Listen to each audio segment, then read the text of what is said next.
Good evening. Many thanks for tuning in and welcome to the midweek edition of Primetime News. I'm Michael Madimba. In tonight's lead, Minister of International Relations and Cooperation Netumbo Nandi-Ndaitwah said although the European Union member states remain amongst the major trading partners of Namibia, there is need to explore more ways to further develop value chains in Namibia. Linia Dishena compiled our lead report. While speaking at the Namibia-EU political dialogue here Wednesday, Nandi-Ndaitwah said Namibia trades in the areas of mining, fisheries, agriculture and machinery with the EU, saying that the value addition of goods in Namibia will create sustainable jobs for a better future for all Namibians, especially women and youth. The political dialogue was aimed at exploring various trade areas to boost economic recovery post-COVID-19. Nandi-Ndaitwah also said there is now an added advantage to manufacturing and producing goods in Namibia through the African Continental Free Trade Area, which is able to reach a market of about 1 billion. She believes that the new areas of cooperation will open new avenues to diversify the EU-Namibia cooperation. In 2020, the EU was the largest trade partner for Africa, and in Namibia, we need to boost trade and more partnerships between our businesses in order to get new opportunities for growth and creation of jobs. For Nampa TV, Linia Dishena. Popular Democratic Movement Member of Parliament Shekupe Kashimuni on Tuesday tabled a motion in Parliament calling for a leaner Ministry of Sport, Youth and National Service. Our reporter Melissa Simiasa filed this report. Kashimuni urged the Ministry's Directorate of Youth, comprised of the National Youth Council and the National Youth Service, should be merged as one single youth body in order to save resources and deliver quality services to the young people of the country. He said at the moment there is a duplication of their services, programs, responsibility and conflicting policies, while they are all aiming at serving the Namibian youth. He said the Directorate of Youth, which is controlled by the Ministry, merely acts as a stakeholder to those two youth statutory organizations. The National Youth Service, in the financial year of 2022-2023, was allocated about 64 million Namibian dollars to run its youth development programs, while the National Youth Council received about 18 million from the budget of the Ministry of Sports, Youth and National Service of nearly 331 million Namibian dollars. Kashimuni then tabled his motion asking Parliament to refer it to the relevant Parliamentary Standing Committee for further scrutiny. Parliament received this motion. Moving on, Namibia on Tuesday joined the rest of the world in marking World Tourism Day. The day is aimed at celebrating the value and importance of the tourism sector to society and economies. More on this report. Since 1980, the United Nations World Tourism Organization, of which Namibia has been a member since 1997, has celebrated World Tourism Day on 27 September. Speaking at the official celebration ceremony held at Omuthia in the Oshikoto region on Tuesday, Deputy Minister of Environment, Forestry and Tourism, Heather Zibungo, said the globe is celebrating under the theme Rethinking Tourism. However, Namibia observes the day under the theme Promoting Heritage, Cultural Experience to Harness Sustainable Tourism. Sivungo said the time is now to transform the future of tourism in Namibia and build sustainable and an inclusive sector to benefit of the majority of Namibians.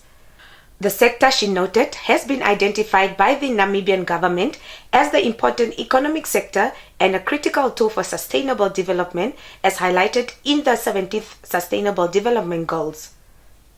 She further noted that the commemoration comes at a time when the tourism sector is recovering from the social and economic impact of COVID-19, adding that the decline in international tourist arrivals recorded in 2020 and 2021 respectively was a major shock for the industry. However, Namibia has started to experience a positive outlook. For Nampa TV, Linia Dishena. Now, on to some arts and entertainment. Namibian Sukus fans are in for a treat as Congolese Sukus heavyweight Kofi Olomide, real name Antoine Christophe Abepa Mumba, is set to perform in Namibia's capital on the 22nd of October next month. More from this insert.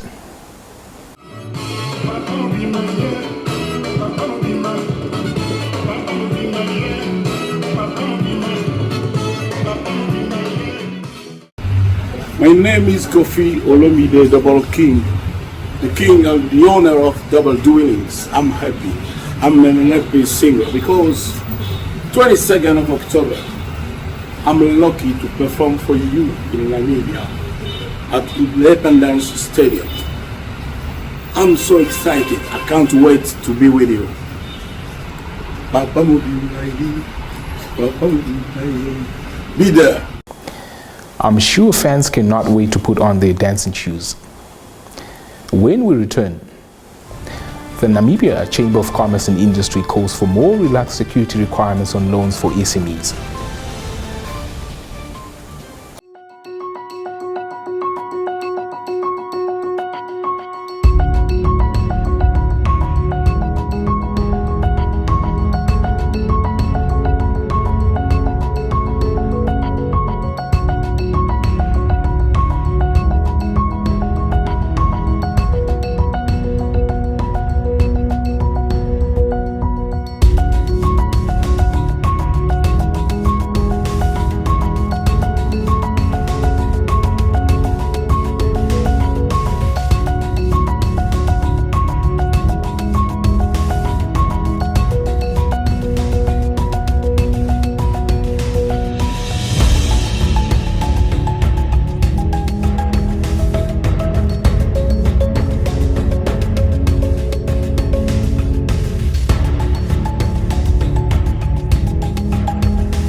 The local business landscape dominates tonight's primetime biz slot.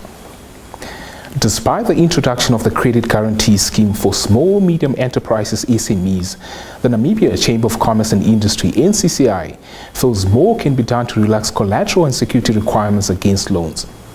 Linear Dishena filed this insert. In August 2020, Finance Minister Ipumbu Shimi announced the commencement of the scheme, providing a collateral cover of 60% to qualifying SMEs applying for finance from participating commercial financial institutions. The scheme allows for prospects and viable business plans but lacks the necessary collateral to obtain loans. Namibia Chamber of Commerce and Industry Chief Executive Officer Charity Muya, in a statement issued on Tuesday, said the government should explore with the financial services sector for more creative funding to ensure the relaxation of security requirements against loans to better place swift access to much-needed loans for working capital to fund asset and stock needs. She also said government should ensure financial institutions' funding mechanisms are tailored for the specific needs of Namibia's enterprise sector and not just copy and paste products from South Africa. She further called for the decentralization of the Business and Intellectual Property Authority, BIPA, saying that access to much-needed services adds to the cost of doing business, especially for small enterprises in towns and villages across Namibia. Citizens will have to dig deeper into their pockets as food prices are on the increase again. Alex Shumafini, the National Statistics Agency's head earlier today in Keetmanshoop, highlighted the steep increase in food prices. He noted this while releasing the second quarter economic report for 2022. I think here the message is we are trying to show you that the food inflation is running away. It's very much increasing. And for all those quarters, from quarter 2 of 2021 up to quarter 2 of 2022, the all items inflation, the general inflation has been lower than the food inflation. So basically the message is that the food is becoming more expensive comparing to all the other products. And we know the impacts of that, or the contributing factors on those various items, various factors. For example, the fuel prices. We know the fuel prices have been increasing. And then we import a lot of our food also from South Africa. The price of the fuel will be passed onto the cost of the food. So you can also just compare yourself when you go to the shop that some time back when you were buying food, comparing to now, the prices have been increasing. And that's all the top news we had for you this evening. Stay tuned for the economics roundup followed by the weather forecast.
Welcome to Sport Planet, the segment that brings you all things sport in action.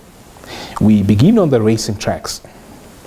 Red Bull's dominant Max Verstappen can clinch a second world championship when the Singapore Grand Prix returns this weekend after a 3-year absence due to COVID-19.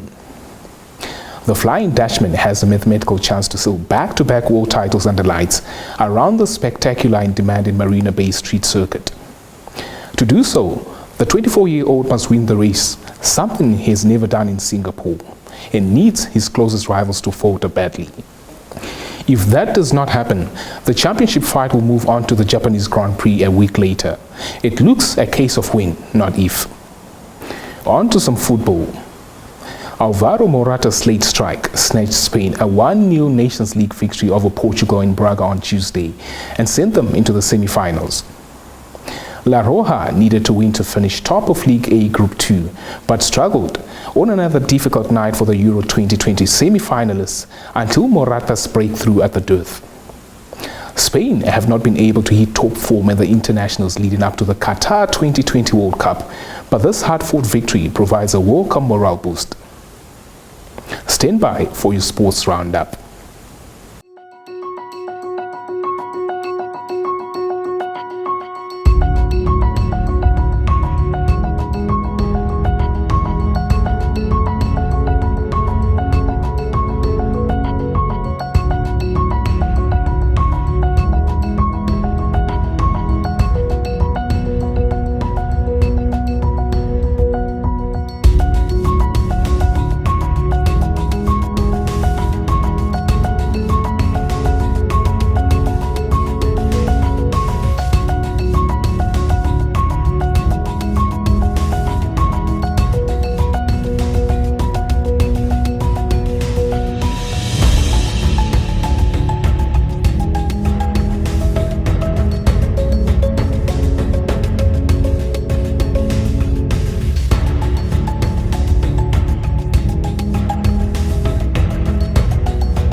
That's all we had for you for the midweek installment of Primetime News. Thanks for making a date with us. Do join us tomorrow as we bring you yet another edition of Primetime News.